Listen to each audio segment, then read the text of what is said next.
Hello, all performers. I had a keynote down in Cedar Rapids, Iowa last week.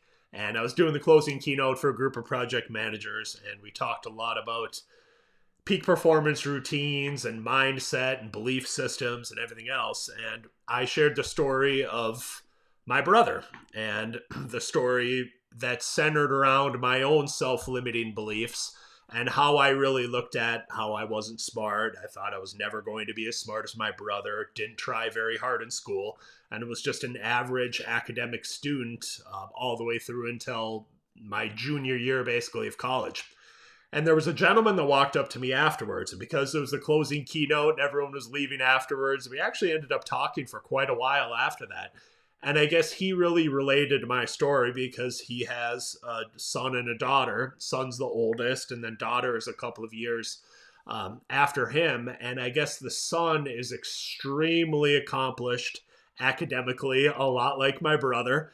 And the daughter is playing the game right now of comparison to her brother and saying, you know what, no matter what I do, I'm never going to be as smart as him, and I'm never going to be able to catch him in regards to these academic achievements and everything else. And he asked me the question that I don't know if anyone's ever asked me before, but he said, if you could go back and do it all over again, I always say it's not like I think my parents did anything wrong, but if I could go back and do it all over again to potentially flip that script and that self-limiting beliefs a little bit earlier on instead of waiting until after my junior year of college, what would I have done? And it was an interesting question, one that I had to think a little bit about. But the first thing that I said to him is, I have no problem with comparison.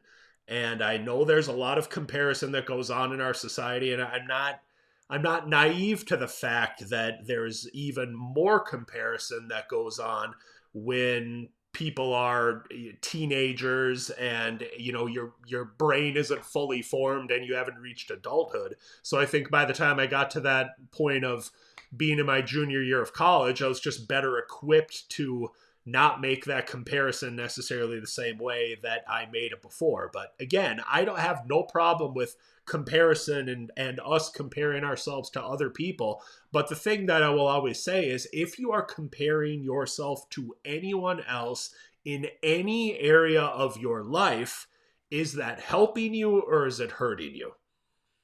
Because it doesn't matter if you're someone that maybe you're in junior high and you're comparing yourself to a brother that's in high school.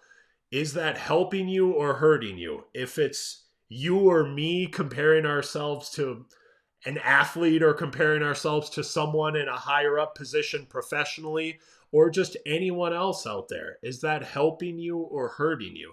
And if it's driving you to want to be better and to want to raise your game and to want to be a better version of yourself, then that is absolutely fine. But for me, and it sounds like for the case of this gentleman's daughter, it was compelling them to completely shut down in regards to that comparison, where you're looking at it and you're kind of throwing your arms up in the air and saying, well, it doesn't really matter. Nothing I do is going to help close this gap. I'm never going to get to this finish line. So that comparison in actuality is just holding you back and is hurting you.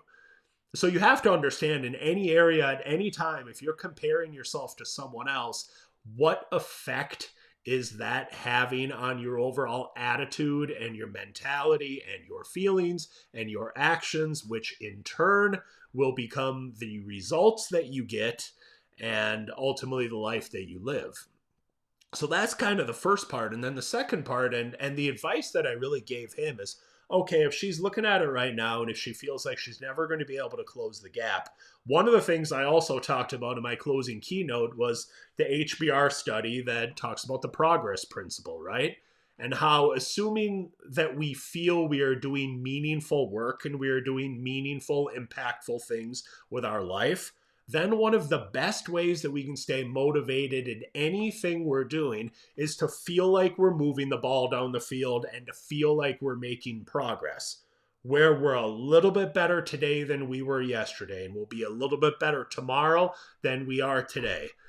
And for this gentleman's daughter, okay, if she's looking at it and she's saying, I'm never going to close this gap with my older brother, well, can you somehow document the progress and help her to form the link of, you know what, if I applied myself and just studied a little bit more and maybe ask some questions to the teacher and in class a little bit more, like if I could link a little bit of my behaviors to some incremental amount of progress I make in this given area, and then start stacking that up over time, how much more motivated is she going to be if she can just continue to do that and to get away from the I'm here and I'm never going to get there, and instead of that, just think about, well, can I go from here to there, and then once I'm here, can I go to there, and put that into more bite-sized chunks, and to focus and to reinforce the, hey, you used to actually be back here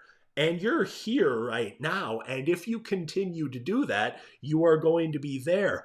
It almost sounds so painfully simple and so common sense, but it's not common practice. And that documenting some amount of incremental improvement and moving the ball down the field can have a massive impact, not just on a teenage daughter that is stuck in social comparison, but I think for all of us as we live our lives and we compare ourselves to different people personally, professionally, athletically, and otherwise. So again, to kind of recap this, sorry, I get a little bit heated when I talk about comparison, but the comparison part, anytime we're doing it, is it helping you or is it hurting you? If it's helping you, great. If it's motivating you, great. If it's not, shift away from that and focus more to the progress principle and think about better today than yesterday, better tomorrow than today.